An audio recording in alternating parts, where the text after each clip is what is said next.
Hola a todos, bienvenidos a History Dark Side. Hoy vamos a explorar un capítulo perturbador de la historia de Armenia Quindío, el llamado Club de los Suicidas. Antes de empezar, necesito hacer una advertencia. Este es un tema sensible, fuerte y en muchos aspectos todavía lleno de misterio, pero también es una historia que muy pocos conocen y que ocurrió aquí, más cerca de lo que imaginamos. Ahora piensa en esto, como una ciudad próspera, en pleno crecimiento, rodeada de riqueza cafetera, terminó envuelta en una historia tan oscura. ¿Qué pudo pasar en esas noches para que jóvenes, con todo resuelto, decidieran firmar un pacto con la muerte? Acompáñenme, porque lo que van a escuchar parece sacado de una novela, pero fue real. Ubiquémonos en la década de 1930. Armenia no era la ciudad que conocemos hoy, era un lugar en expansión, impulsado por la bonanza cafetera. Había dinero, había movimiento y había crecimiento, pero también habían contrastes. Por un lado, trabajadores campesinos y comercio, y por otro, una élite joven con acceso a lujos, educación y tiempo libre. Las noches en Armenia tenían su propio ritmo, bares encendidos, música de tango sonando, copas de aguardiente, conversaciones largas. Uno de esos lugares, según relatos de la época, era la Puerta del Sol, un sitio donde se reunían jóvenes influyentes, hijos de familias acomodadas. Pero aquí es donde todo se vuelve extraño, porque la pregunta es inevitable.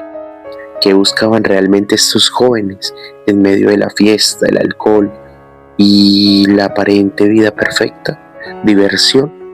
¿Rebeldía? ¿O había algo más profundo?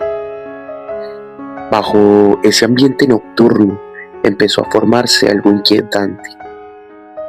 Un pacto, un juego que dejó de ser juego, lo que la prensa más tarde llamaría el Club de los Suicidas. Pero ¿era realmente un club o una serie de acuerdos secretos entre personas que compartían algo más oscuro?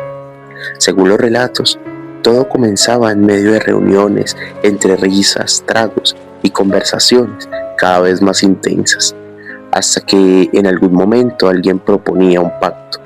Y aquí viene lo más perturbador. Se dice que algunos recibían una señal, un mensaje y una bala. No era simbólico, era una sentencia. Desde ese momento, el tiempo empezaba a correr y entonces surge otra pregunta inquietante. ¿Qué pasaba por la mente de alguien al recibir algo así? ¿Miedo? ¿Presión? ¿O una extraña sensación de pertenecer a algo? Uno de los casos más mencionados es el de Samuel Ángel, en 1939, un joven que, según versiones, recibió una señal y días después cumplió el destino marcado.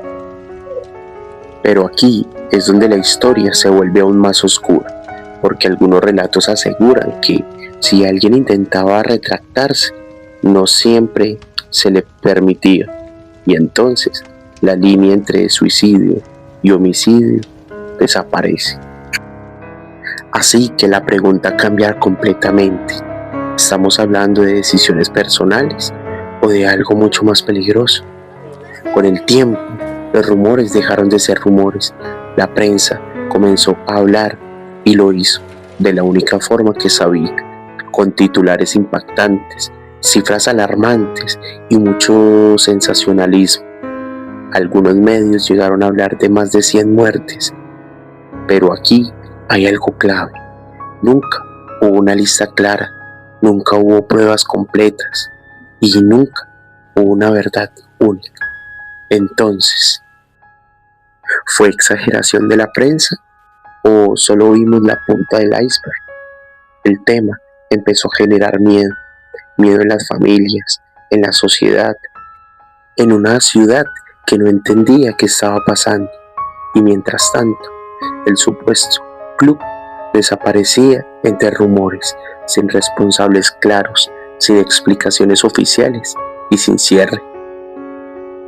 Hoy, décadas después, la historia del Club de los Suicidas sigue siendo un enigma.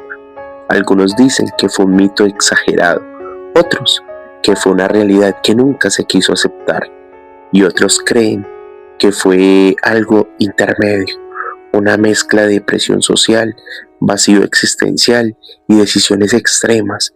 Pero más allá de lo que realmente ocurrió, queda una última pregunta: ¿hasta qué punto la presión social, la soledad o el entorno pueden llevar a alguien a tomar una decisión irreversible?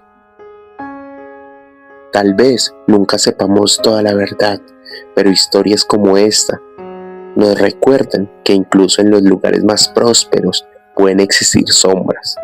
Si te gustó este tipo de contenido, déjamelo en los comentarios y dime, ¿tú crees que ese club realmente existió o fue solo una leyenda creada por el miedo? Nos vemos en un próximo video.